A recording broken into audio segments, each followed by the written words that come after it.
பகிர்ந்து கொள்ள ஆசைப்பட்டேன். அதை தான் நான் இன்றைக்கு உங்களோட பகிர்ந்து கொள்ள விரும்புகிறேன். நம்முடைய வாழ்க்கையில் ரொம்ப முக்கியமான ஒரு காரியம். ஆமென்.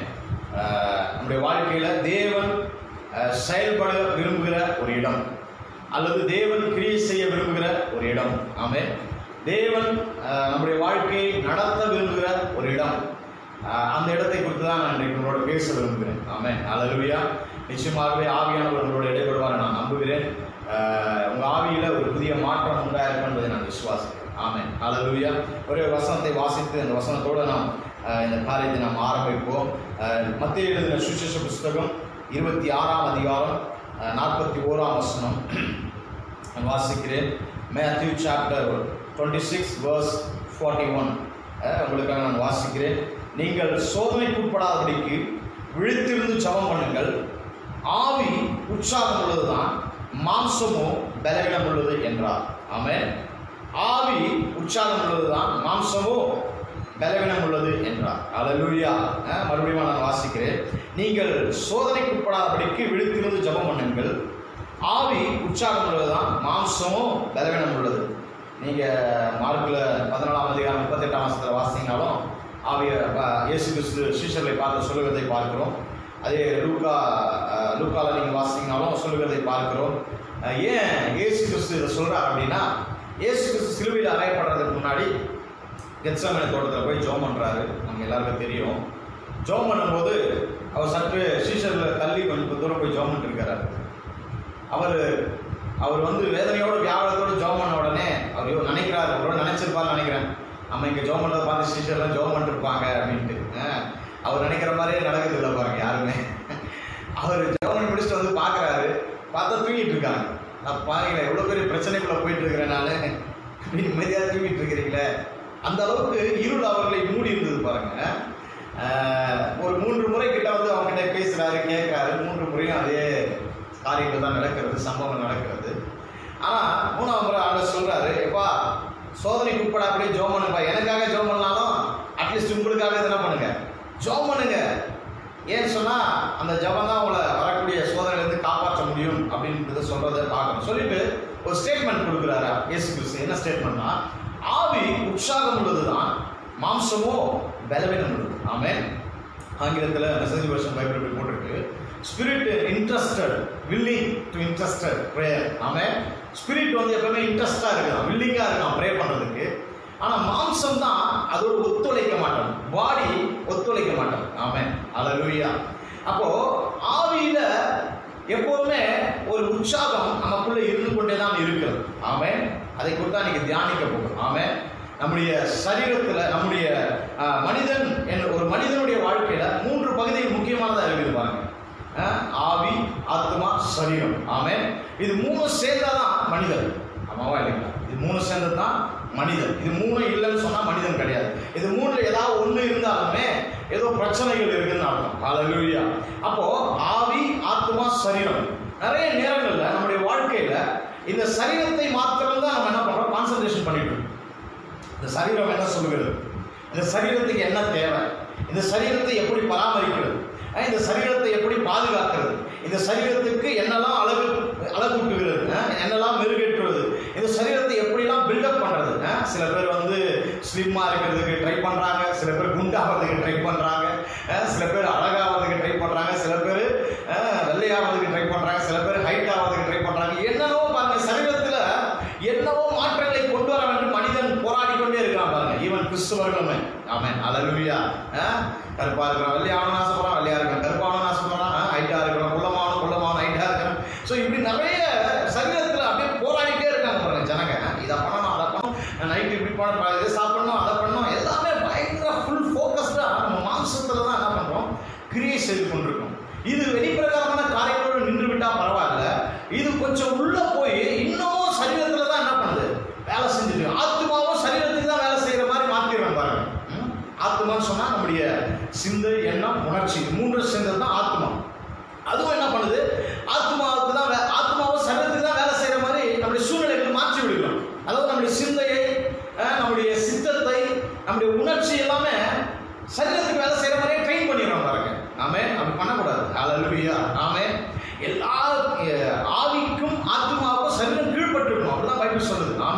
இப்போ எப்படி ஆயிடுச்சுன்னா சரீரம் எல்லாத்தையும் கீழ்படுத்திச்சு. ஆத்மாவை கீழ்படுத்திச்சு, ஆவியை கீழ்படுத்திச்சு, இப்போ சரீரம் தான் டாப்ல நிற்குது. ஆமென். அது ரொம்ப டேஞ்சர். ஆமென். ஏன்னு சொன்னா சரீரத்துக்கு வேல்யூவே கிடையாது பாருங்க. ஆவி இல்லைன்னா சரீரத்துக்கு வேல்யூ கிடையாது, ஆத்மா இல்லைன்னா சரீரத்துக்கு வேல்யூ கிடையாது. ஆமென். அப்போ உள்ளான மனுஷன் ஒருத்தன் இருக்கணும். அதுதான் வேதத்துல நிறைய இடத்துல நம்ம வாசிக்கிறோம். உள்ளான மனுஷனில் வல்லமையாய் பலப்படுங்கள். உள்ளான மனுஷன், ஆவியின் மனுஷன், ஆவியிலே தரித்திருங்கள், ஆவியிலே ஜெபம் பண்ணுங்கள், ஆவியிலே ஆராதனை பண்ணுங்கள், ஆவியிலே துதியுங்கள், ஆவியிலே தேவனை மகிமைப்படுத்துங்கள், ஆவியிலே ஆண்டவருக்கு ஆராதனை செய்யுங்கள். இப்படி நிறைய காரியங்கள் ஆவி மனுஷனை குறித்து தான் வேதம் நிறைய சொல்லுது. ஆமென். ஏன்னு சொன்னா ஆவியில தான் தேவன் வாசமா இருக்கிறான் பாருங்க. ஹல்லேலூயா. ஒரு பிக்சர் நான் வரைஞ்சு வச்சிருக்கிறேன். எந்த அளவுக்கு தெரியும் தெரியல உங்களுக்கு. நீங்க பாருங்க இந்த பிக்சரை. பாத்தீங்கன்னா இதான் 3 பார்ட்ஸ்.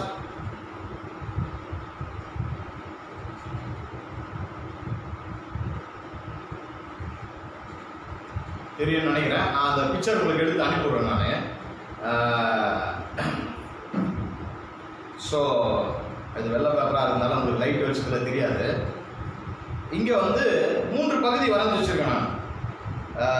ஆவி, ஆத்மா, சரீரம். ஆமென். 3 பகுதியை வரைஞ்சி வச்சிருக்கிறேன். 3 பகுதி. ஒரு சிலருக்கு தெரியலன்னா நான் வந்து ஸ்க்ரீன்ஷாட் எடுத்து நம்ம குரூப்பில் போட்டு விடுறோம். குரூப்பில் போட்டு விடுறேன், நீங்கள் பாருங்கள். நீங்கள் அது எப்படி வரைஞ்சிருக்குன்ட்டு பார்த்தீங்கன்னா ஆவி, ஆத்மா, சரீரம். எப்பவுமே ஒரு மனிதனுடைய வாழ்க்கை ஆவியிலிருந்து தான் என்ன பண்ணணும், ஆரம்பமாகி ஆத்மா சரீரத்தை கான்சன்ட்ரேஷன் பண்ணணும். ஆனால் இன்னைக்கு நம்முடைய வாழ்க்கை அப்படியே ரிவர்ஸில் போயிட்டு இருக்கு. ஹல்லேலூயா. ஆமென்.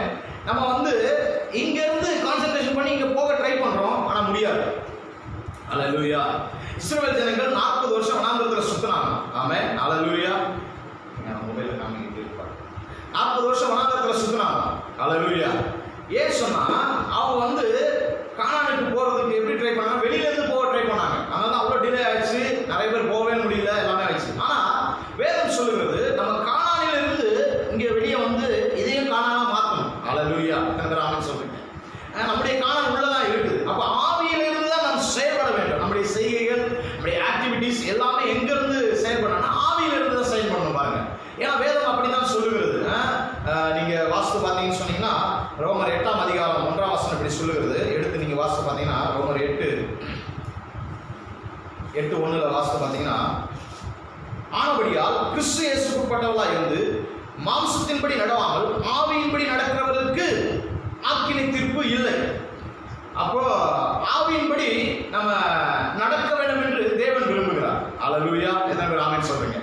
ஆவியின்படி நடக்க வேண்டுமா, மாம்சத்தின்படி நடக்கக்கூடாது. அப்ப வேதம் என்ன சொல்லுது, மாம்சத்தின்படி நடந்தா என்ன ஆகும், மாம்சத்தின்படி நடந்தால் மரணம், மாம்சத்தின்படி நடந்தால் தீமை, மாம்சத்தின்படி நடந்தால் பிரச்சனை அப்படின்னு சொல்லி நிறைய விஷயங்களை பார்க்கிறோம். ஆனா வேதம் சொல்றது ஆவியின்படி நடக்கிறவர்களுக்கு ஆக்கினை தீர்ப்பு இல்லை அப்படின்னு சொன்னா ஒரு மனிதன் ஆவியின்படி தான் நடக்க வேண்டும். இன்னும் நீங்க தெளிவா வாசிக்கணும்னு சொன்னீங்கன்னா எபேசியர் 3ஆம் அதிகாரத்தை எடுத்துக்கொண்டீங்கன்னு சொன்னீங்கன்னா எபேசியர் 3ஆம் அதிகாரம் 16ஆம் வசனம் இப்படி சொல்லுகிறது, நீங்கள் அவருடைய ஆவியினாலே, யாருடைய ஆவியினாலே, தேவனுடைய ஆவியினாலே உள்ளான மனுஷனில் வல்லமையாய் பலப்பட வேண்டும். எத்தனை பேர் ஆமென் சொல்றீங்க? ஹல்லேலூயா. ஆவியினாலே உள்ளான மனுஷனில் எப்படி இருக்கணுமா, வல்லமையாய் பலப்பட வேண்டும். ஹல்லேலூயா. ஏன் சொன்னா உள்ளான மனுஷன் எந்த அளவுக்கு பலம் நிறைந்தவனா இருக்கிறானோ அந்த அளவுக்கு தான் என் ஆத்துமா, என் சரீரம் பலமுள்ளதா இருக்கும். ஆமென். ஏன்னா உள்ளான மனுஷன் ஸ்ட்ராங் இல்லை அப்படின்னா நம்முடைய ஆத்துமா பலவீனம் ஆயிடும், சரீரம் பலவீனம் ஆயிடும், டோட்டலா என்ன ஆயிடும், வாழ்க்கை முடிஞ்சு போயிடும். ஹல்லேலூயா. நிறைய நேரத்தில் ஏன் ஒரு சின்ன தலைவலியை கூட நம்மளால மேற்கொள்ள முடியல, ஏன் ஒரு சின்ன ஃபீவரை நம்மளால ஜெயம் எடுக்க முடியல, ஏன் ஒரு சின்ன வியாதியை நம்மளால தோற்கடிக்க முடியல, ஒரு தோல்வியை நம்மளால ஏன் ஜெயம் எடுக்க முடியல, நம்ம வாழ்க்கையில் வரக்கூடிய எந்த பிரச்சனையுமே நம்மளால என்ன பண்ண முடியல. பிரச்சனை வராத வரைக்கும் நம்ம வாழ்க்கையில எந்த இதுவும் கிடையாது, சமாதானமா போயிட்டு இருக்கோம். ஆனால் பிரச்சனை வரும்போது தான் நம்ம யாருன்றதே காமிப்போம். உண்மையான ரூபம் எங்க இருந்ததுன்னா பாட்டுப்பாங்க இல்லைங்களா, எதிரிகள் என்னை சுற்றி வந்தாலும் தேவ தூதர்கள் என்ன பண்ண எனக்காக யுத்தம் பண்ணுவாங்க, ஆவியினால் யுத்தம் வெல்வேனே சாத்தானை சமுத்திரம் விழுங்குங்க. ஹல்லேலூயா. பாருங்க, ஆவியினால யுத்தம் பண்றதுன்றது வந்து கத்தி எடுத்து சண்டை போறது கிடையாது, ஏதோ பல கலைகளை எல்லாம் கற்றுக்கொண்டு சண்டை போறது கிடையாது. ஆவியில் யுத்தம் பண்றது வேற ஸ்ட்ராட்டஜி. ஆமென். அது வந்து தேவனோடு இணைந்து தேவன் பார்க்கிற விதமாய்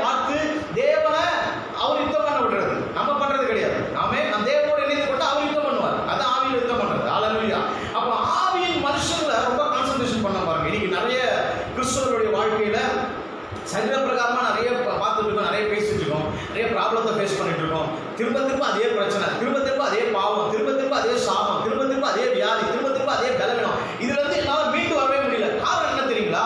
உள்ளான மனுஷன் ஸ்ட்ராங்கா இல்லை. ஆமென். உள்ளான மனுஷன் பலமுள்ளவனா இல்லை, அவன் பலவீனமா இருக்கான். அதான் பவுல் நிறைய இடத்துல நீங்க பாலின் எபிஸ்டல் பவுலுடைய நிருபங்களை எல்லாம் வாசித்து பார்த்தீங்கன்னா அங்க ஒரு அநேக திருச்சபைகள் சொல்ற ஒரு காரியம் என்னன்னா, எப்பா நீ சரீரத்தில் எப்படி இருக்கிறது மேட்டர் கிடையாது, ஆனா ஆவியில என்ன பண்ணு, பலமுள்ளவனா இரு. ஆமென். ஆவியில களிக்கூறு, ஆவியில ஆராதனை பண்ணு, ஆவியில துதித்து, ஆவியில அன்பு செய்ய ஆரம்பி. இந்த எபேசியர் 3:13 அப்படிதான் சொல்லி பாருங்க. அவருடைய உள்ளான நீங்கள் அவருடைய ஆவியினாலே உள்ளான மனுஷனில் வல்லமையாய் பலப்படவும், விசுவாசத்தினாலே கிறிஸ்து உங்கள் இருதயங்களில் வாசமா இருக்கும். நீங்கள் அன்பிலே வேறொன்றி நிலை பெற்றவர்களாகி சகல பரிசுத்தவான்களோடு கூட கிறிஸ்துவினுடைய அன்பின் அகலமும் நீளமும் ஆழமும் உயரமும் என்னதென்று உணர்ந்து அறிவு கெட்டாத அந்த அன்பை அறிந்து கொள்ள வல்லவர்களாகவும் தேவனுடைய சகல பரிமாணத்தால் நிறையப்படவும் அவர் தமது மகிமையுடைய ஐஸ்வர்யத்தின்படியே உங்களுக்கு அனுக்கிரகம் பண்ண வேண்டும் என்று வேண்டிக் கொள்கிறேன். நாம் வேண்டிக் கொள்வதற்கும் நினைப்பதற்கும் மிகவும் அதிகமாய் நமக்குள்ளே கிரியை செய்கிற வல்லமையின்படியே நமக்கு செய்ய வல்லவர். ஹல்லேலூயா. பாருங்க, இவ்வளவு காரியங்களை சொல்றார் பவுல். விசுவாசத்துல பலப்படணும், இருதயத்துல கிறிஸ்து வாசமா இருக்கணும், அன்புல வேறுன்றணும், நிலை பெற்றவர்களா இருக்கணும், எல்லாரும் ஐக்கியமா இருக்கணும், கிறிஸ்துடைய அன்பின் ஆழம் நீளம் அகலம் உயரம் எல்லாம் உணர்ந்து கொள்ளணும், அறிவு கெட்டாத அன்பை அறிந்து கொள்ளணும், சகல பரிபூர்ணத்தால நிரப்பப்படணும், மகிமையின் ஐஸ்வர்யத்தினால நிரப்பப்படணும் அப்படின்னு சொல்லி இது எல்லாம் எங்க நடக்கும் அப்படின்னா, எந்த ஒரு மனுஷன் ஆவியில வல்லமையாய் பலப்பட்டு இருக்கிறானோ அவனுடைய வாழ்க்கையில இப்படிப்பட்ட ஐஸ்வர்யங்கள் ஆசீர்வாதங்கள்லாம் தானா இருக்கும். ஹல்லேலூயா. நம்ம ஆவியில பலப்படாத வரைக்கும் நம்ம மாம்சத்துல போராடி கொண்டேதான் இருக்கும். அதுல என்றைக்கு ஒரு மனுஷன் ஆவியில பலமுள்ளவனாய் இருக்கிறானோ அன்றைக்கு மாம்சத்தின் பலன் மாம்சத்துல போராட வேண்டிய அவசியமே இல்லை. ஆமென். நீங்கள் ஆவியில் பலமுள்ளவர்களா இருப்பீங்கன்னு சொன்னா மாம்சத்துல பயங்கரமா போராட வேண்டிய அவசியம் இல்லை. மாம்சத்துல காரியங்கள் அதுவா நீங்க செய்து முடிக்கலாம். ஹல்லேலூயா. நீங்க ரொம்ப ஸ்ட்ரெயின் பண்ணி, ரொம்ப கஷ்டப்பட்டு, ரொம்ப பிரயாசப்பட்டு, ரொம்ப வேர்வை சிந்தி, ரொம்ப அப்படி பண்ணி no no no no no உள்ளான மனுஷன்ல நீங்க வல்லமை உள்ளவர்களாய் பலமுள்ளவர்களாய் இருப்பீங்கன்னா மாம்சத்துல உங்க வாழ்க்கையில ஈஸியா வெற்றியை சூழ்வரிக்க முடியும். ஹல்லேலூயா. ஈவன் உங்க ஆபீஸ் ஒர்க்கா இருக்கலாம், ஈவன் நீங்க செய்யற வேலையா இருக்கலாம், ஈவன் உங்க ஃபேமிலிக்குள்ள இருக்கிற காரியங்களா இருக்கலாம், எதுவானாலுமே அந்த பிரச்சனைகள் இருந்து நீங்க வெளியே வர வேண்டும் என்று சொன்னால் உங்கள் ஆவிக்குரிய மனிதனை கொஞ்சம் டியூன் பண்ண ஆரம்பிங்க. ஆமென். ஆவிக்குரிய மனிதனை கொஞ்சம் கான்சன்ட்ரேஷன் பண்ண ஆரம்பிங்க.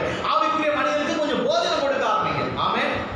பாத்தீங்கன்னா சரீரத்துக்கு எப்படி ஐம்புலன்கள் இருக்கிறதோ, சரீரத்துக்கு எத்தனை புலன்? ஐம்புலன் இருக்குன்னு சொல்றாங்க. என்னென்னது? பார்க்கிறது, தொடர்றது, சுவைக்கிறது, முகர்றது, கேட்கிறது. ஆமென். ஆங்கிலத்தில் sight, touch, taste, smell, hearing. ஆமென். 5 ஐம்புலன்கள் சொல்றோம். இந்த ஐம்புலன்கள் தான் சரீரத்துக்கு ரொம்ப முக்கியமான அம்சமா இருக்கு பாருங்க. இதே போலதான் ஆவி மனுஷனுக்கு ஐம்புலன்கள் இருக்குது. ஆமென். ஆவி மனுஷனும் பார்க்க முடியும், ஆவி மனுஷனை தொட முடியும், ஆவி மனுஷனால டேஸ்ட் பண்ண முடியும், ஆவி மனுஷனால முகர முடியும், ஆவி மனுஷனால கேட்க முடியும். ஹல்லேலூயா. வேதத்துல நிறைய உதாரணங்கள் அப்படி இருக்கு பாருங்க. ஹல்லேலூயா. அப்போ உள்ளான மனுஷன்ல யார் பலப்படுறாங்களோ அவங்க வாழ்க்கை தாங்க சக்சஸ்ஃபுல்லா இருக்கும். உலக பிரகாரமான காரியங்கள். ஆமென்.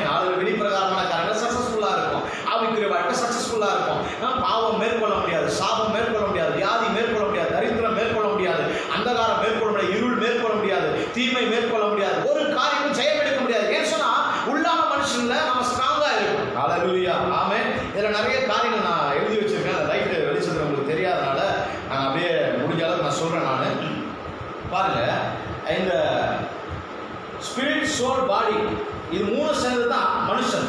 ஆமென். மனிதன் சொல்லுவாங்க. ஆமென். ஆவி, ஆத்மா, சரீரம் இது 3 சேர்ந்து தான் யாரு?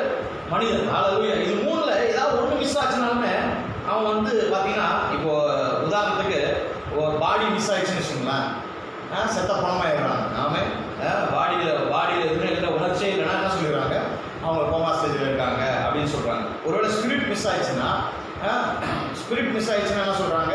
ஆவி போயிடுச்சு, அவ்வளோதான், ஜீவன் போயிடுச்சு, செத்த பணம் ஆயிட்டாங்க. ஒருவேளை சோல்ன்றது வந்து நம்முடைய சிந்தை, எண்ணம், உணர்ச்சி. பாருங்க, சிந்தை, சித்தம், உணர்ச்சி. அப்ப சிந்தையில ஏதாவது ப்ராப்ளம் வந்துச்சுன்னா மென்டலி டிசார்டர் அப்படின்றாங்க. ஸோ இது 3மே கரெக்டா இருக்கணும். இது 3மே கரெக்டா இல்லை அப்படின்னு சொன்னா நம்ம வாழ்க்கையில ஏதோ சம் ட்ரபுள் இருக்குன்னு அர்த்தம். ஆமென். எங்கேயோ பிரச்சனைகள் இருக்கு. அதனாலதான் தேவையில்லாம கோவம் வருது, தேவையில்லாம பிரச்சனை வருது, தேவையில்லாம போராட்டங்கள் சிக்கிறது, தேவையில்லாம பிரச்சனைகளை மேற்கொள்ள முடியல. ஏன்னு சொன்னா வேதம் சொல்லுது, ஆதியாகமத்துல நம்ம வாசிக்கிறோம், ஆதியாகமம் 2ஆம் அதிகாரம் 7ஆம் வசனத்துல வேதத்தை வாசிக்கிறோம். ஆண்டவர் மனுஷனை சிருஷ்டித்து அவனுடைய நாசியில் என்ன பண்ணாராம்? சுவாசத்தை ஊதினாராம். அவன் ஜீவ ஆத்மா ஆனான். ஆமென். தனித்தனியா பிரிச்சு பாத்தீங்கன்னா உங்களுக்கு தெரியும். பாருங்க, ஜீவன் ஆத்மா ஆனா அப்படின்னு சொன்னா ஜீவன்றது ஸ்பிரிட். ஹalleluya. ஸ்பிரிட்ல தான் லைஃப், ஜீவன் இருக்கு பாருங்க. ஆவியில தான் ஜீவன் இருக்குது. அப்ப ஜீவன் ஆத்மா ஆனா, ஆனான்றது மாம்சம். ஹalleluya. அப்ப பாத்தீங்கன்னா ஆவியில ஆண்டவர் லைஃப் வச்சிருக்கிறார், நாம ஜீவனை வைத்திருக்கிறார். ஹalleluya. இந்த ஆவி தான் பாருங்க ரொம்ப முக்கியமான விஷயம். இது 3 காரியங்கள் இருக்குது. நம்ம இன்னைக்கு ஆவிக்குரிய காரியத்தை ஆவி மனுஷனை பத்தி மாத்திரம் பார்க்க போறோம். ஆமென். இந்த ஆவி மனுஷன், ஏன் ஆவி மனுஷன் ரொம்ப முக்கியம் அப்படின்னு சொன்னா, இந்த ஆவி மனுஷன் எப்படி இந்த சரீரம் வந்து இந்த பூமியோட தொடர்புடையதா இருக்கிறதோ, இந்த சரீரமும் இந்த மாம்சமும் பூமிக்குரிய காரியங்களோட தொடர்புடையதா இருக்கிறதோ, பூமியோட ரொம்ப அட்ராக்டிவா ரொம்ப கனெக்டடா இருக்கிறதோ, அதே போல நம்முடைய ஆவிக்குரிய மனுஷன் பரலோகத்தோடும் தேவனோடும் ஆவியானவரோட ரொம்ப கனெக்டடா இருக்காங்க பாருங்க. ஹalleluya. ஆமென். ஆவிக்குரிய மண்டலங்களோட பரலோகத்தோட நம்ம பேசுறோம்ல, பரலோக ராஜ்யம், பரலோக காரியங்களை பார்க்கணும், தேவனை தரிசிக்கணும் அப்படின்னு சொல்லிட்டு, அப்படிப்பட்ட விஷயங்களோட ஆவிக்குரிய மனிதன் என்ன பண்ணா ரொம்ப கனெக்டடா இருக்காங்க. நல்லா கவனிங்க, திரும்ப சொல்றேன் நானு, எப்படி இந்த சரீர பிரகாரமான மாம்சம் வந்து இந்த பூமியோட நிறைய கனெக்டடா இருக்குதோ, தொடர்புடையதா இருக்கிறதோ, இந்த பூமிக்குரிய காரியங்களோட எப்படி தொடர்புடையதா இருக்குதோ, எப்படி இன்வால்மெண்டா இருக்குதோ, அதே போல நம்முடைய ஆவிக்குரிய மனுஷன் பரலோக காரியங்கள்ல ரொம்ப தொடர்புடையதா, ரொம்ப இன்வால்மெண்டா. ஆமென். அதனாலதான் தேவன் ஒரு மனுஷனோட பேசும்போது டைரக்டா வந்து பேசுறதை விட முதல்ல ஆவிக்குள்ள இருந்து பேச ஆரம்பிக்கிறார். ஆமென். ஏன் சொன்னா தேவன் ஆவியா இருக்கிறார், ஆவியா இருக்கிற தேவன் ஆவியில மனுஷனுடைய ஆவியில வந்து என்ன பண்றார், பேச ஆரம்பிக்கிறார். ஹalleluya. மனுஷனுடைய ஆவியில என்ன பண்ற காரியங்களை வெளிப்படுத்த ஆரம்பிக்கிறார். அப்படிதான் எபேசியர்ல வாசிக்கிறோம். ஆமென். நீங்க வாசித்து பாத்தீங்கன்னா இன்னொரு வசனம் கூட நம்ம வாசிக்கிறோம் பாருங்க. 1 கொரிந்தியர்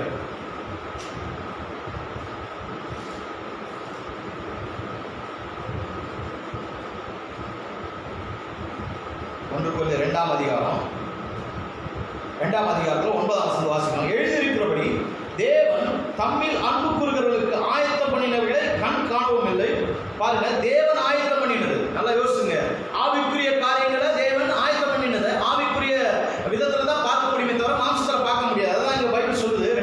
1 கொரிந்தியர் 2ஆம் அதிகாரம் 9ஆம் வசனம், எழுதியிருக்கிறபடி தேவன் தம்மில் அன்பு கூறுகிறவர்களுக்கு ஆயத்தம் பண்ணினவர்களை கண் காணவில்லை, அப்புறம் காது கேட்கவில்லை, அவைகள் மனுஷனுடைய இருதயத்தில் தோன்றவும் இல்லை, நமக்கோ தேவன் அவைகளை தமது ஆவியினாலே வெளிப்படுத்தினார். அந்த ஆவியானவர் எல்லாவற்றின் தேவனுடைய ஆழங்களையும் ஆராய்ந்து அறிந்திருக்கிறார். மனுஷனில் உள்ள ஆவியை அன்றி மனுஷனில் எவன் மனுஷனுக்குரியவைகளை அறிவான்? அப்படி போல தேவனுடைய ஆவியை அன்றி ஒருவன் தேவனுக்குரியவைகளை அறிய மாட்டான். நாங்களோ உலகத்தின் ஆவியை பெறாமல் தேவனால் எங்களுக்கு அருளப்பட்டவைகளை அறியும்படிக்கு தேவனுக்கு புறப்படுகிற ஆவியை பெற்றோம்.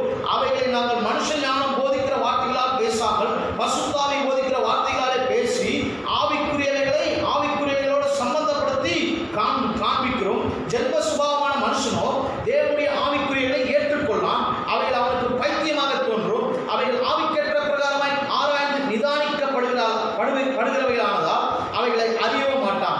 ஆவிக்குரியவன் எல்லாவற்றையும் ஆராய்ந்து நிதானிக்கிறான், ஆனாலும் அவன் மற்றொருவனாலும் ஆராய்ந்து நிதானிக்கப்படான். ஹalleluya.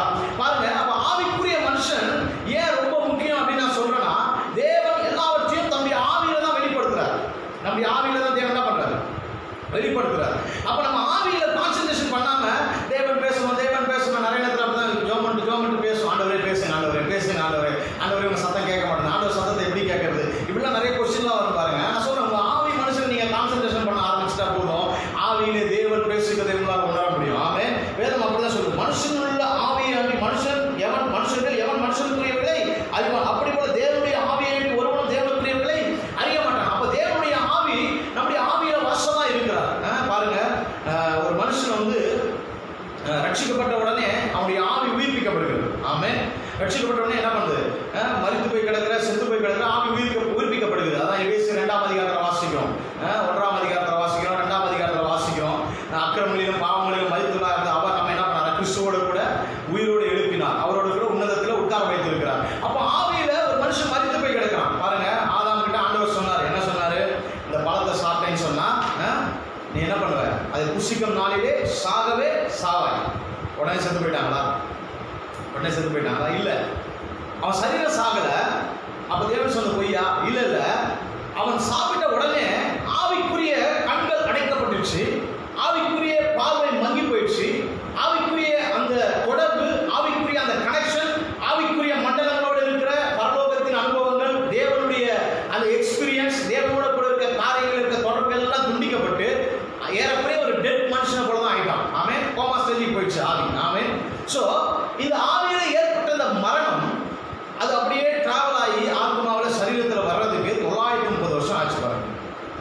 ஹல்லேலூயா.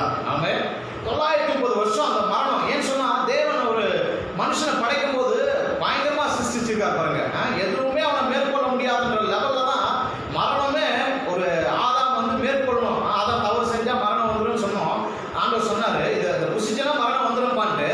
ஆனா அந்த மரணம் வந்து மனுஷனை சாகடிக்கிறதுக்கு கூட 930 வருஷம் டைம் எடுத்துச்சு. ஆமென். அந்த அளவுக்கு மனுஷனை வந்து பயங்கர ஹைடெக்கா ஆண்டவர் படிச்சிருக்கிறார். ஆமென். ஒன்றும் தொட முடியாத அளவுக்கு நம்ம சரீரத்தை வந்து பயங்கர உன்னதமா படைச்சிருக்கிறார் பாருங்க. ஹல்லேலூயா. அப்போ ஆவியில ஏற்பட்ட மரணம் அது அப்படியே டிராவல் ஆகி அது வந்து என்ன ஆகுது, மனுஷனுக்கு வந்து சரீரத்தில் வருது. சரீரத்தில் வந்தோடனே ஆதாம் 930 வருஷம் கழிச்சு என்ன மரித்து போனான் அப்படின்னு வேதத்துல வாசிக்கணும். இப்போ ஆவிக்குள்ள ஒரு மனுஷன் கிறிஸ்துவை ஏற்றுக்கொள்ளும் போது நீங்க ரோமர்ல வாசித்து பார்த்தீங்கன்னு சொன்னீங்கன்னா, ரோமர் 4ஆம் அதிகாரம் நினைக்கிறேன், 4ஆம் அதிகாரம், ரோமர் எழுதின புத்தகம் 5ஆம் அதிகாரம் 17ஆம் வசனம் சொல்லுது, அல்லாமலும் ஒருவனுடைய மீறுதலினாலே அந்த ஒருவன் மூலமாய் மரணம் ஆண்டு கொண்டிருக்க கிருபையின் பரிபூரணத்தையும் நீதியாகிய ஈவின் பரிபூரணத்தையும் பெறுகிறவர்கள் இயேசு கிறிஸ்து என்னும் ஒருவராலே ஜீவனை அடைந்து ஆளுவார்கள் என்பது நிச்சயம். நல்லா கவனிங்க.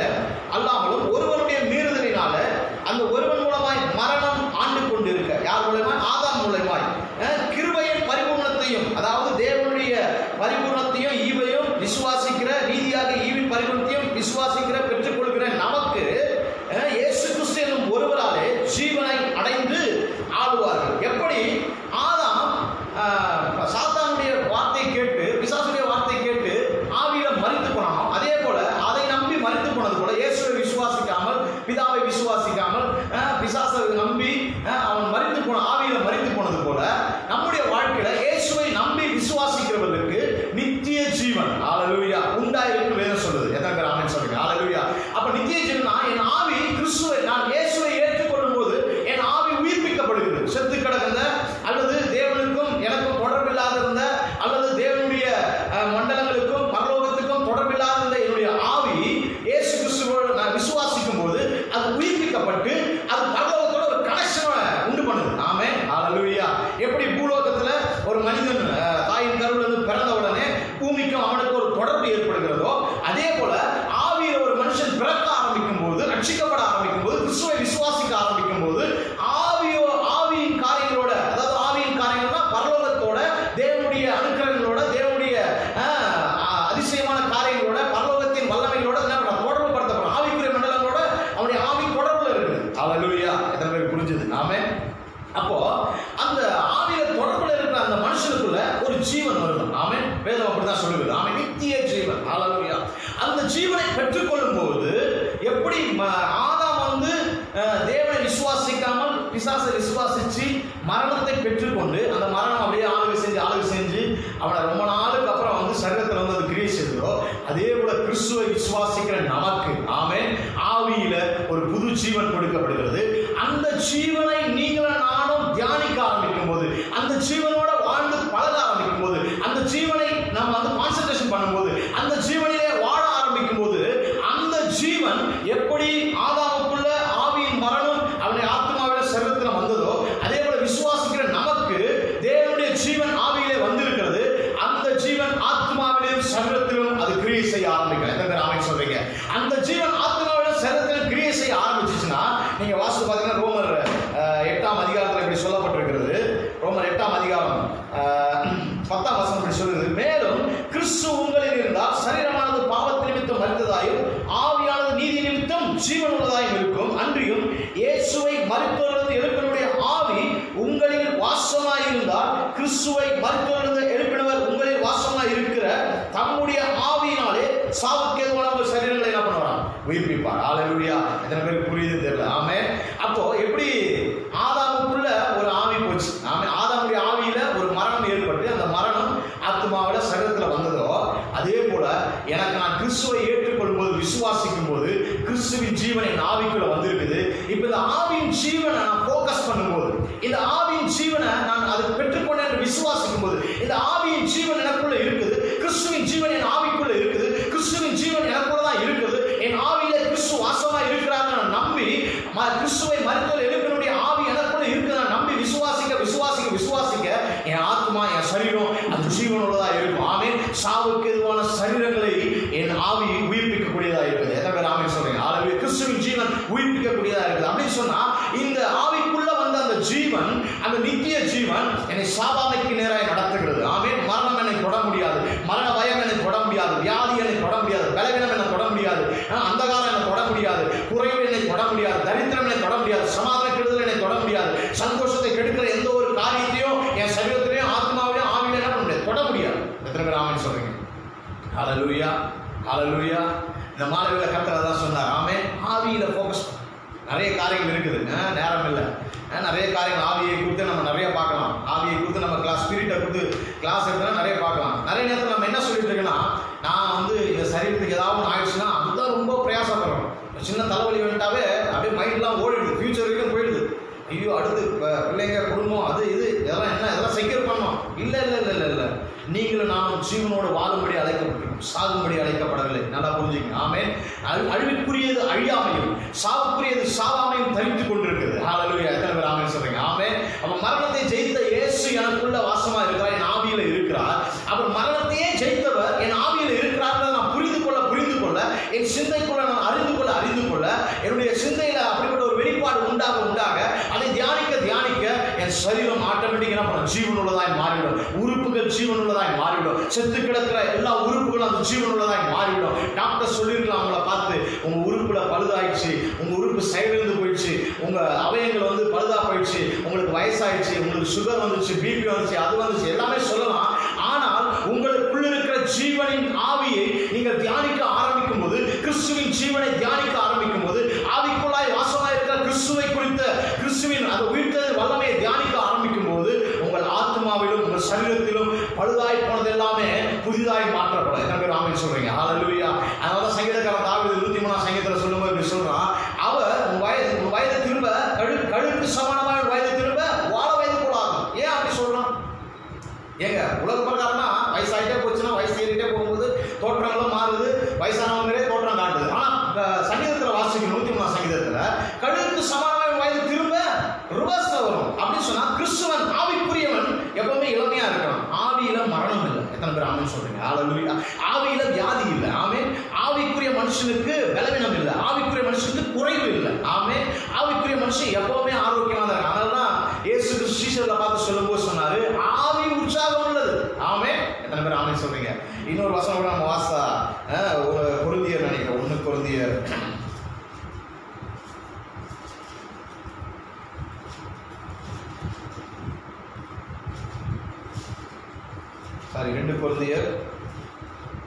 2 கொரிந்தியர் 3ஆம் அதிகாரம் 6ஆம் வசனத்தில் வாசிக்கிறோம்.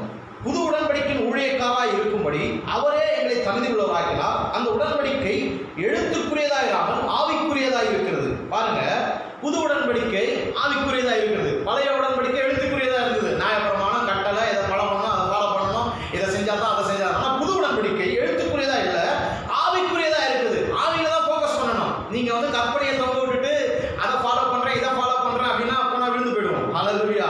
ஆனா ஆவியில ஃபோக்கஸ் பண்ணும்போது, உங்களுக்குள்ள இருக்கிற ஆவியை நீங்க ஃபோக்கஸ் பண்ணும்போது வேதமா தான் சொல்லுது, அந்த உடன்படிக்கைக்குரியதா இருக்குது, அது எழுத்துக்குரியதா இராமல் ஆவிக்குரியதா இருக்கிறது. அப்போ என்னுடைய வாழ்க்கை எழுத்து மேல இல்ல, ஆவியில போய் ஃபோக்கஸ் பண்ணணும். ஆமென். எத்தனை பேர் ஆமென் சொல்றீங்க? சாதாரணமா எழுதப்பட்ட காரியங்கள் அல்ல, உள்ளான மனுஷன்ல இருக்கிற அந்த ஆவியானவரை குறித்து, அந்த தேவனை குறித்து, அந்த இயேசு கிறிஸ்துவை குறித்து, அவருடைய வல்லமையை குறித்து, அவருடைய ஜீவனை குறித்து, என் ஆவியிலே வாசமா இருக்கிற அந்த உயிர்த்தெழுதல் வல்லமையை குறித்து நான் தியானம் பண்ண ஆரம்பிக்கும் போது வேதம் சொல்லுகிறது, எடுத்துக்கொள்ளும் ஆவியோ உயிர்ப்பிக்கிறது. ஹல்லேலூயா. அப்போ ஒரு உயிர்த்தெழுதல் வல்லமை எப்பவுமே உயிர்ப்பிக்கிற, எப்பவுமே ஆக்டிவா இருக்கிற ஒரு வல்லமை எனக்குள்ள இருக்கிறது, என் ஆவிக்குள்ள இருக்கிறது. ஆமென். ஹல்லேலூயா. உண்மையா சொல்ல போனா நமக்கு தரித்திரமே கிடையாது. ஆமென். உண்மையா சொல்ல போனா நம்ம வாழ்க்கையில வருமன்றதே கிடையாது. உண்மையா சொல்ல போனா நம்ம வாழ்க்கையில வியாதிங்கிறது ஒன்று வரதுக்கு வாய்ப்பே இல்லை. 100%. ஏன்னு சொன்னா என் ஆவியில வியாதி வராது, என் ஆவியில தரித்திரம் வராது, என் ஆவியில குறைவில்லை. எபேசியர் 1ஆம் அதிகாரம் 3ஆம் வசனத்தில் நீங்க வாசித்து பார்த்தீங்கன்னா வேதம் இப்படி சொல்லுகிறது, கிறிஸ்துவுக்குள் உன்னதங்களிலே ஆவிக்குரிய சகலவித ஆசீர்வாதங்களால் உங்களை அவர் என்ன பண்ணியிருக்கிறார், ஆசீர்வாதத்தை வைத்திருக்கிறார். ஹல்லேலூயா. ஆமென். ஸோ அதனால அதை ஃபோக்கஸ் பண்ணணும். ஆமென்.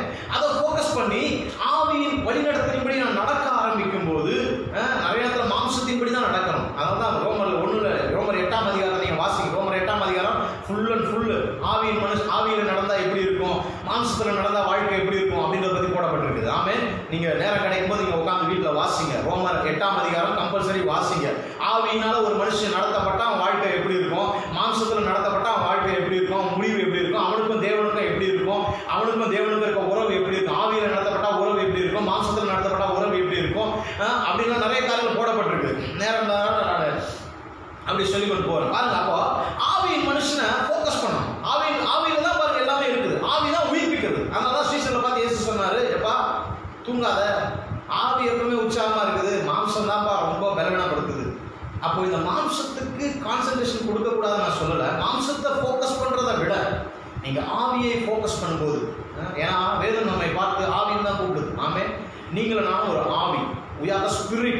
ஆமே, நான் ஒரு ஆவி, எனக்கு ஒரு ஆத்மா இருக்குது, எனக்கு ஒரு சரீரம் இருக்குது. ஆமே, அப்படிதான் சொல்லணும். என் சரீரத்துக்குள்ள ஆவி ஆத்மா இருக்குதுன்னு கிடையாது. ஆமே, ஏன்னு சொன்னா மனுஷனை படைக்கும் போது ஆண்டவர் முதலாவது ஆவியை தான் உண்டு பண்ணினார். நல்லா புரிஞ்சுங்க. அது ஒரு மேட்டர் மட்டும் நான் வாசிட்டு முடிக்க விரும்புகிறேன் பாருங்க. நெக்ஸ்ட் டைம் நான் முடிஞ்ச வீக்கெண்டில் நான் வந்து நம்ம கிளாஸ் எடுத்து நான் வீடியோவாக நான் உங்களுக்கு போட்டு விடுறேன். நீங்கள் தியானம் பண்ணுங்க, பாருங்க, ரொம்ப பிரயோஜனமாக இருக்கும். அதிகாரம் 1ஆம் அதிகாரத்தில் நீங்கள் வாசித்து பார்த்தீங்கன்னா, ஃபர்ஸ்ட் மனுஷனை தேவன் படைக்கும் போது உருவத்தை படைக்கல, ஆவியை தான் படைச்சாரு. எப்படின்னு காமிக்கிறேன் பாருங்க. 1ஆம் அதிகாரம் 26ஆம் வசனத்துல வேதத்தில் வாசிக்கிறோம். பின்பு தேவன் எல்லாத்தையும் படைச்சிட்டாரு.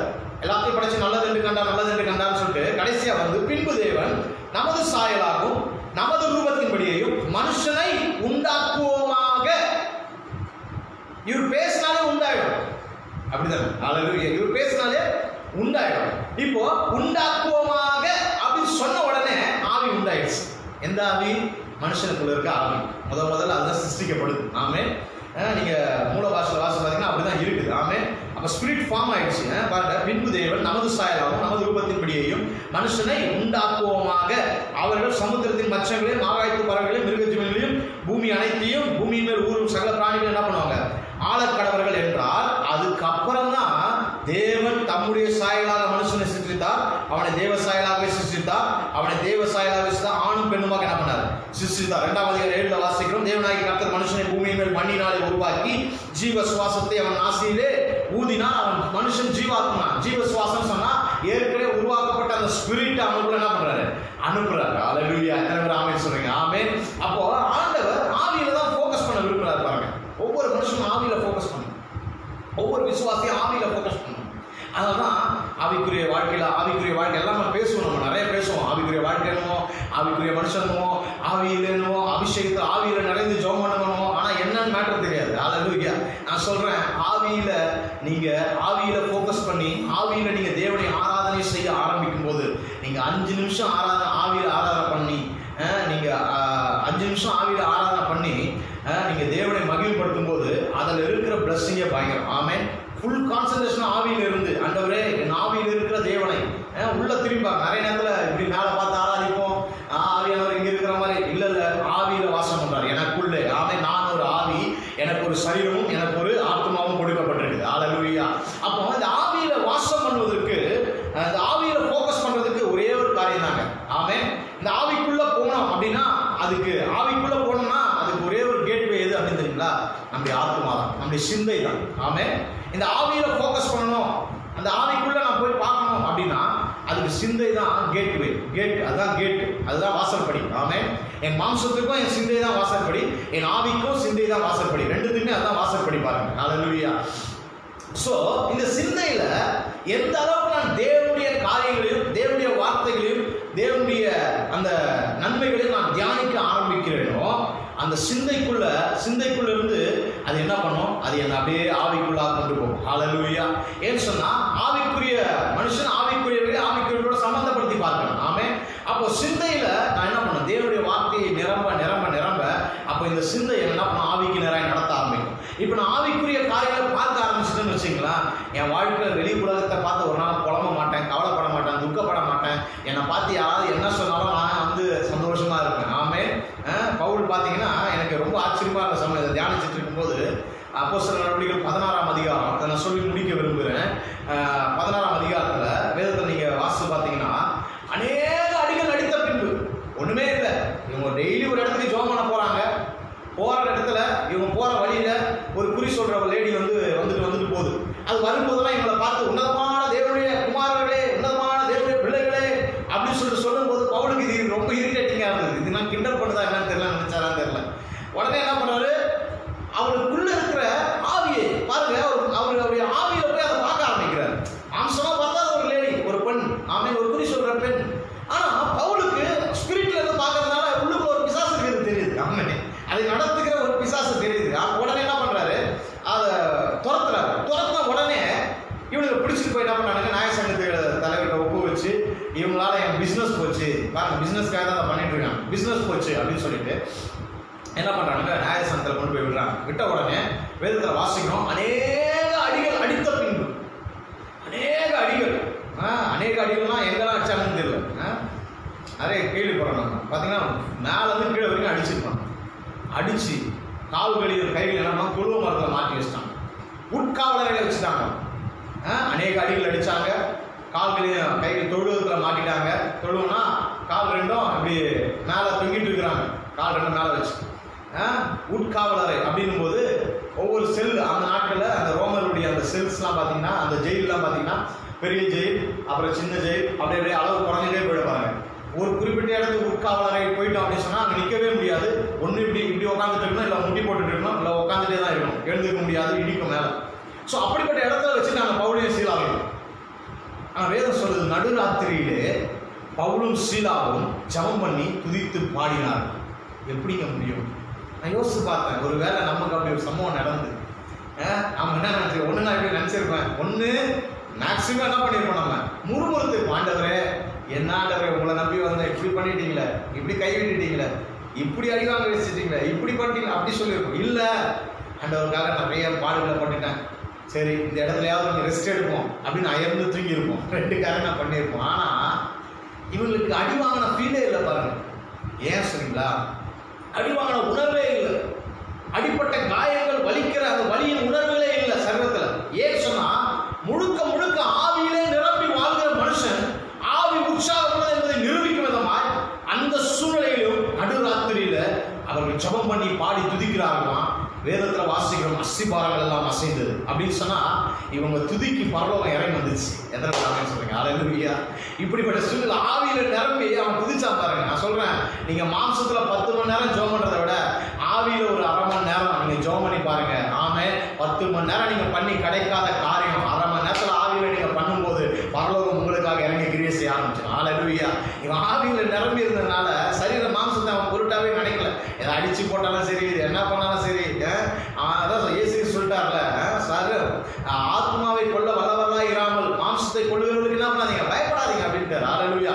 அப்போ அதை விட நீங்க வந்து ஆவியில தான் ரொம்ப ஃபோக்கஸா இருந்ததுனால, ஆவியர் ஆண்டவர் சொன்ன மாதிரி, இயேசு சொன்ன மாதிரி ஆவி உற்சாகமா இருந்ததுனால அவங்க துதித்து ஆரம்பிச்ச உடனே சிறைச்சாலை கதவு திறந்துச்சு, எல்லா கதவும் திறந்துச்சு, உட்காவலரை வெளிக்காவலரை திறந்துச்சு, எல்லா கதவும் திறந்துச்சு. எல்லா கைதிகளுடைய கட்டுகளும் கழண்டு போயிடுச்சு, சங்கிலாம் கழண்டு போயிடுச்சு. அவ்வளோ ஃபோர்ஸ் சொல்றேன். உங்க ஆவிய மனுஷனை நீங்க ஃபோக்கஸ் பண்ண உங்க சூழ்நிலைகள் இருக்க எல்லா கட்டுகளும் கழண்டு போக ஆரம்பிக்கும். ஆமே, எதெல்லாம் கட்டி வச்சிருக்கோம் அந்த பாண்டேஜ்லாம் உடைய ஆரம்பிக்கும். அல்லேலூயா. எதெல்லாம் உங்களை அப்படியே சிறைப்படுத்தி வைத்திருக்கிறோம், எதெல்லாம் நீங்க அடுத்த ஸ்டெப் மூவ் பண்ண முடியாதபடிக்கு, அசையக்கூடாதபடிக்கு அப்படி இருக்கிற இடத்துல உங்களை அப்படியே வச்சிருக்கிறோம். இயேசுவின் நாமத்தில் நான் சொல்றேன், நீங்க ஆவியில ஃபோக்கஸ் பண்ணி ஜெபம் பண்ண ஆரம்பிக்கும் போது ஆவிக்குரிய வரங்களையும் வல்லமைகளையும் நீங்க ஃபோக்கஸ் பண்ணி அதை நம்பி விசுவாசித்து தியானிக்க ஆரம்பிக்கும் போது உங்களை சுற்றி இருக்கிற எல்லா சிறையிருப்பின் அனுபவங்களையும் கர்த்தர் அந்த மாலைகளை உடைத்து போடுவார். உங்களுக்கான வாசல் திறக்க ஆரம்பிக்கும், உங்கள் கையில் இருக்க கட்டுகள் கழண்டு போக ஆரம்பிக்கும், தேவன் உங்களை வெளியே கொண்டு வருவார். எத்தனை பேர் சொன்னேன்? அல்லேலூயா. பாத்தீங்கன்னா அந்த ஒரு அற்புத சம்பவம் நடக்குது. கடைசியா யார் அவனை அடிச்சு தூக்கி துவைச்சி உள்ள போட்டானோ அவன் நடுங்கி போய் அவன் சூசைட் பண்ணிக்கலான்னு போறான். ஏன்னா கைது தப்பி ஓட்டானா அவனுக்கு கொடுக்குற தண்டனையை தாங்க முடியாது, கவர்மெண்ட் கொடுக்குற தண்டனையை அப்படின்ட்டு என்ன பண்ணாங்க, தன்னை குத்தி கொலை செய்வோம். பவுல் சத்தம் போட்டு சொல்றான், பயப்படாத, நம்ம இங்கேதான் இருக்கணும், யாரும் தப்பிச்சு போல, உனக்கு ஒன்றும் தீங்கு செஞ்சுக்காத அப்படின்னு சொன்ன உடனே அவன் லைட் எடுத்து சொல்லி பார்த்துட்டு பவுலும் சீலாவையும் பார்த்த உடனே அவனுக்கு என்ன தோணுது தெரியல. நான் நினைக்கிறேன் அவருடைய சரீர காயங்கள் எல்லாம் மாறி, ஆமே, ஆவியிலிருந்து அந்த ஜீவனை வெளியே கொண்டு வந்ததுனால இவனுடைய பார்வை வேற. அவனை பார்த்த உடனே வேற சொல்லு, அவனை பார்த்த உடனே அவன் பயந்து நான் ரட்சிக்கப்படுவதற்கு என்ன செய்ய வேண்டும், இதைத்தாங்க ஒரு கிறிஸ்தவன் செய்யணும். ஆமே, ஆவிக்குள்ள இருக்க அந்த வல்லமையை சரீரத்தில் கொண்டு வரணும். அடிச்ச அந்த காயம் மறைஞ்சு போயிட்டு இருக்குன்னு நினைக்கிறேன் நான். அந்த தழும்புகளே இல்லாமல் இருந்திருக்கும், பயங்கர பிரகாசம் இருந்திருக்கும். இயேசு கிறிஸ்துவை முகத்துல பார்த்துருப்பான். அதனால தான் பார்த்து பயந்து கேட்கறான், ரட்சிக்கப்படுறதுனா என்ன செய்யணும்? எவன் அடிச்சாலும் அவனே கேட்கறான், கூட்டு போய் அன்னைக்கே நீயும் உன் வீட்டை ரட்சிக்க பண்ணணும், இயேசுவை விசுவாசி, நீ உன் வீட்டாரும் இயேசுவை விசுவாசா ரட்சிக்கப்படுவீங்க அப்படின்னு சொல்லிட்டு அன்னைக்கே பேப்டிசம் எடுத்து எவன் அடிச்சானா அவனே காயத்தெல்லாம் கழுவி அவங்கள எல்லாத்தையும் வழி அனுப்பி விடுறத பார்க்கணும். ஹல்லேலூயா. மாலையில நான் சொல்றேன், உங்க ஆவிக்குரிய காரியங்களை ஃபோக்கஸ் பண்ணுங்க. ஆவிக்குரிய கண்கள் திறக்கப்பட்டன்னு கேளுங்க. ஆண்டவரே, என் ஆவியின் மனுஷனை நான் ஃபோக்கஸ் பண்ண எனக்கு உதவி செய்யுங்க. மாம்சத்தை ஃபோக்கஸ் பண்ணுறது புஷ்டியாகிறது என்னென்னவோ பண்ணுறோம். நான் ஆவிக்குரிய காரியங்கள் நம்ம என்ன பண்ணுறத மிஸ் பண்ணிடுறோம். இந்த மாலை வேளையில ஆவியானவர்கிட்ட சொல்லுவோம், ஆவியானவரே, என் ஆவியில வசமாக இருக்கிற தெய்வமே, என் ஆவிக்குரிய காரியங்களை நான் பார்க்கக்கூடிய கண்களை திறந்தது. ஏன்னா உள்ளான மனுஷன் வலிமையாய் பலப்பட்டாதாங்க என் வாழ்க்கையில் எல்லாவற்றும் நான் ஜெயபலமாக இருக்கும். சரீரத்தில் பலமுள்ளவனாக இருக்க முடியும், ஆரோக்கியமுள்ளவனாக இருக்கும், எல்லாமே எனக்கு ஜெயமாக இருக்கும். எதுவுமே எனக்கு கைக்கூடி வரும். என்னை பார்க்கும்போது இந்த அகில எல்லா இயற்கையும் எனக்கு கட்டுப்பட்டுருக்கும். ஆமே, பூதங்கள், பேய்கள், பிசாசு எல்லாமே எனக்கு கீழ்பட்டுருக்கும். ஆமே, நான் பார்க்கும்போது நடுங்க ஆரம்பிக்கும். ஏன்னு சொன்னால் அதுக்கு தெரியும் நான் எங்கேருந்து ஆப்ரேட் பண்ணுறேன். ஹல்லேலூயா. நீங்களும் நானும் ஆவியிலிருந்து ஆப்ரேட் பண்ணணும். ஹல்லேலூயா. ஆவியிலிருந்து பாடணும், ஆவியிலிருந்து துதிக்கணும். நிறைய வசனங்கள் இருக்குது ஆவியிலிருந்து என்னெல்லாம் பண்ணணும் அப்படின்னு பவுல் சொல்கிறாரு சொல்லிட்டு. ஹல்லேலூயா. நம்முடைய வாழ்க்கையை அப்படி ஃபோக்கஸ் பண்ண ஆரம்பிக்கும் போது நிச்சயமாகவே நம்முடைய வாழ்க்கை ஜெயமுள்ளதாக இருக்கும். ஹல்லேலூயா. உங்கள் உள்ளான மனுஷன் என்ன பண்ணுங்க, கான்சன்ட்ரேஷன் பண்ண ஆரம்பிங்க. ஆமே, ஏன்னா ஆவியில தான் ஜீவன் இருக்குது, ஆவியில தான் தேவன் இருக்கிறார், ஆவியில தான் அவர் அங்கே வாசம் பண்றார், ஆவியில தான் தேவனுடைய உயிர்த்தெழு வல்லமை இருக்குது. ஹல்லேலூயா. ஆவியில தான் என்றென்றைக்கும் அழியாத பலன் இருக்குது. ஆவியில தான் ஆவிக்குரிய ஐஸ்வர்யங்கள் இருக்குது. ஆவியில எல்லாவற்றையும் ஆண்டவர் வச்சிருக்கிறார் பாருங்க. அப்ப ஆவிக்குரிய மனுஷனை ஃபோக்கஸ் பண்ணும்போது அது அப்படியே என்ன பண்ணும், என் ஆத்மாவிலும் சரீரத்திலும் அது அப்படியே பரம்பி பாய ஆரம்பிக்கும். எத்தனை பேர் ஆமென் சொல்றீங்க? ஹல்லேலூயா. அப்ப எனக்குள்ள இருக்கிற கானான், எனக்கு கானான் வெளியெல்லாம் பார்க்காதீங்க, கானான் உங்களுக்குள்ளதான் இருக்குது. ஆமென். ஆவியில தான் கானான் இருக்குது. அந்த கானானை வெளியில கொண்டு வர உங்க கையில தான் இருக்குது. எத்தனை பேர் ஆமென் சொல்றீங்க? எனக்குரியதை ஒருவனும் எடுத்துக்கொள்ள முடியாது. எத்தனை பேர் ஆமென் சொல்றீங்க? இந்த மாலை வேளையில அப்படியே கண்களை மூடி ஆண்டவரை நோக்கி பார்த்து, ஆண்டவரே, ஆவியில வாசமா இருக்கிற உம்மை பார்க்கும்படி எங்கள் கண்களை திறந்தருங்கப்பா. ஆவியில வாசமா இருக்கிற தேவனை அன்றைப்பா சந்திக்கும்படி, முகமுகமாய் தரிசிக்கும்படி எங்கள் கண்களை திறந்துங்கப்பா. ஆவி உற்சாகம் உள்ளதுதான், மாம்சமும் பலவீனம் உள்ளது. நிறைய நேரத்துல நம்ம இந்த ஆவியில ஃபோக்கஸ் பண்ணப்படாதபடிக்கு மாம்சத்துல நிறைய போராட்டம் வரும் பாருங்க. தூக்கம் வரும், நமக்கு அப்படியே டிஸ்டர்பன்ஸ் வரும், வேற ஏதாவது பார்க்க தோணும், வேற ஏதாவது செய்ய தோணும், வேற ஏதாவது காரியங்கள் சரீரம் கேட்டுட்டே இருக்கும். நான் சொல்றேன், இக்னோர் பண்ணிட்டு ஆவியை ஃபோக்கஸ் பண்ண ஆரம்பிங்க. ஆவி ஒன்ஸ் டேக் ஓவர் பண்ணி அது நீங்க உள்ள போயிட்டீங்கன்னு சொன்னா உங்க ஆவிக்கு உங்க சரீரமும் ஆத்மாவும் கீழ்ப்படிய ஆரம்பிச்சிடும். உங்க சிந்தை, உங்களுடைய எண்ணம், உங்களுடைய நினைவு, உங்க சரீரம் ஆட்டோமேட்டிக் கீழ்ப்படிய ஆரம்பிச்சிடும். நீங்க சொல்றத உங்க சரீரமும் ஆத்மாவும் கேட்க ஆரம்பிக்கும். எத்தனை பேர் ஆமென் சொல்றீங்க? ஹல்லேலூயா. இந்த மாலையில ஆண்டவர்கிட்ட சொல்லுங்க, ஆவியானவரே, உங்க ஆவியிலே எங்க ஆவியில நீங்க வாசமா இருக்கிறீங்களே, அந்த ஆவியை நாங்க ஃபோக்கஸ் பண்ண உதவி செய்யுங்க. ஆண்டவரே, எங்களுக்குள்ள இருக்கிற தகப்பனைப்பா, ஆண்டவரே, இந்த ஆவி மனுஷனை அதுல இருந்து நாங்கள் வாழ உதவி செய்யுங்க. ஆவியிலே நாங்கள் வாழ்ந்து அதிலே நாங்கள் அன்றைப்பா வளர எங்களுக்கு உதவி செய்யுங்க. ஆவிக்குரிய அன்றைய மனுஷனை அன்றைய நாங்கள் உள்ளான மனிதர்கள் வல்லமையாய் பலப்பட, உள்ளான மனிதனை நாங்கள் அன்றைய பலமுள்ளவர்களாய் மாற, உள்ளான மனுஷனில் தகப்பனைப்பா ஆண்டவரே சொல்ற இன்னும் நாங்கள் ஸ்ட்ரென்த் உள்ளவர்களாய் மாற, ஸ்ட்ரென்த் உள்ளவர்களாய் மாற, பலமுள்ளவர்களாய் மாற, ஆரோக்கியம் உள்ளவர்களாய் மாற இந்த மாலை வேளைகளை ஒப்பு கொடுக்கிற தகப்பனைப்பா. எங்க மாம்சம் தடையா இருக்கிற எல்லா காரியங்களை ஆண்டவரே இந்த மாலை வேளைகளை உடைத்து போட முடியாது நாங்கள் சொல்லிக்கிற தகப்பனை. ரோமர் 8 வாசிக்கிறோம், மாம்சத்துக்குரியவன் ஒரு நாள் தேவனுக்கு பிரியமா இருக்க மாட்டான். அவன் தேவனுக்கு கீழ்ப்படியாமல், தேவனுடைய நியமங்களுக்கு கீழ்ப்படிய கூடாமல் இருக்கிறான். ஆனால் ஆவிக்குரியவன், ஆவியில நடக்கிறவன், ஆவியில ஃபோக்கஸ் பண்றவன் தேவனுக்கு கீழ்ப்படுகிறவனா இருப்பான். ஆமென். நீங்க தேவனுக்கு கீழ்ப்படிஞ்சீங்கன்னா சபைக்கு கீழ்ப்படுவீங்க, ஊழியக்காரன் கீழ்ப்படுவீங்க. ஓ ஹல்லேலூயா. எல்லாவற்றுக்கும் கீழ்ப்படிது. பெற்றோருக்கு பிள்ளைகள் கீழ்ப்படுவீங்க, கணவனுக்கு மனைவி கீழ்ப்படுவீங்க. ஹல்லேலூயா. மனைவிக்கு கணவன் மனைவியில அன்பு செய்வான். ஹல்லேலூயா. எல்லாமே ஆர்டரா இருக்கும் பாருங்க. டிஸ்ஆர்டர் ஆட்டோமேட்டிக் போயிடும். ஹல்லேலூயா. அப்ப இந்த மாலை வேளையில ஒண்ணுதான் ஃபோக்கஸ் பண்ணணும். ஆண்டவரே, நாங்கள் ஆவியிலே வாழும்படி எங்களுக்கு கற்றுக் கொடுங்கப்பா. நாங்கள் நிறைய நேரத்துல மாம்சத்துல வாழ்ந்துட்டு இருக்கிறோம், அழிந்து போற இந்த மாம்சத்துல வாழ்ந்துட்டு இருக்கிறோம், ஆத்மாவோட வாழ்ந்துட்டு இருக்கிறோம். ஆனா ஆவியில எங்கள் கண்கள் ஃபோக்கஸ் பண்ணட்டும் தகப்பனே. இந்த நாள் முதல் எங்கள் இருதயத்தில் ஆவியிலே வாழக்கூடிய ஒரு உன்னத கிருபையாலே நிரப்ப தகப்பனே. ஆவியிலே கலாத்தியர்ல பவுல் எழுதும்போது சொல்றாரு, ஆவியிலே ஆரம்பம் பண்ணின நீங்கள் மாம்சத்திலே முடிக்க போகிறீர்களோ புத்தி இல்லாத கலாத்தியரே சொல்றார். நம்முடைய வாழ்க்கை ஆவியில தான் ஆரம்பமாச்சு. நம்ம ஆவியில தான் ஓடணும், மாம்சத்துல ஓடக்கூடாது. ஹல்லேலூயா. ஹல்லேலூயா. ஆவியினால் யுத்தம் வெல்வேனே, சாத்தானை சமுத்திரம் விழுங்குமே. ஆவியினால் யுத்தம் வெல்வேனே, சாத்தானை சமுத்திரம் விழுங்குமே. இந்த மாலை வேளையில தகப்பனே, எங்க ஆவி மனுஷனை ஃபோக்கஸ் பண்ணி எங்கள் ஆவியிலே பலப்பட்டவர்களாய் எங்களை மாற்றும்படி நாங்கள் ஜெபிக்கிறோம். உள்ளான மனுஷன் தகப்பனே பலப்படட்டாண்டவரை, இன்னும் ஸ்ட்ரென்த் ஆகட்டும். உள்ளான மனுஷன்ல வளர்ச்சி உண்டாகட்டும் தகப்பனே, ஒரு மெச்சூரிட்டி உண்டாகட்டும். ஆவிக்குரிய மனுஷன் வளர்கிறதை எங்கள் கண்கள் காணட்டும் தகப்பனே. சரீரம் வளர்வதை காட்டும், ஆத்மாவில வளர்ச்சி இருக்கிறதை காட்டும், ஆவியில நாள் இன்னும் அதிகமாக வளர எங்களுக்கு உதவி செய்யும். அதிக நேரம் தேவனோடு சேர்ந்து இருக்க, வார்த்தைகளை தியானிக்க, அதிக நேரம் டங்ஸ்ல அந்நிய பாஷையில பேசி ஜெபம் பண்ண, பரிசுத்தாவியோட இணைந்துக்குள்ள எங்களுக்கு உதவி செய்யும். நன்மையான நேரம் கிருபை சூழ்ந்து கொள்ளணும். பார்த்து கொண்டிருக்க ஒவ்வொரு குடும்பங்களையும் பிள்ளைகளையும் ஆசீர்வதிங்கப்பா. ஆவியிலே பலப்பட்டு சகல காரியங்களையும் ஜெயமெடுக்கிறவர்களாக நீங்க மாற்றுங்க. எதெல்லாம் இவங்களுக்கு முன்பாக தோல்வியா இருக்குதோ அதெல்லாம் மாலைகளை ஜெயமாய் மாற்றணும்னு கட்டளை கொடுக்கிறேன். எதெல்லாம் சிறையிருப்பா இருக்கோ அதெல்லாம் இப்போது மாற்றப்படுவதாக.